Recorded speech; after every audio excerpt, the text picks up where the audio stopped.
आज माळीत दुर्घटनेला 11 वर्ष पूर्ण झाले आहेत। भीषण भूस्खलनामध्ये 151 जणांचा मृत्यू झाला होता। 30 जुलै 2014 रोजी माळींमध्ये दुर्घटना हा फक्त गावाचा नव्हे तर संपूर्ण महाराष्ट्राच्या काळजाचा घाव होता।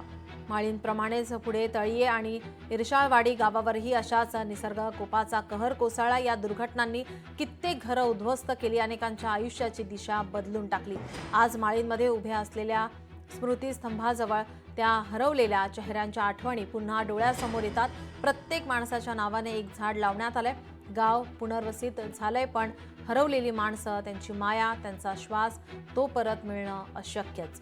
पुनर्वसनाची कामं झाली, घरं मिळाली, पण मनांचं पुनर्वसन ते अजूनही अपूर्णच आहे। आजही त्या दिवसाची आठवण झाली की गावकऱ्यांच्या डोळ्यात पाणी येतं आणि माळींच्या डोंगरात त्या दिवसाचा घनघोर अंधार अजूनही दाटून राहिलाय।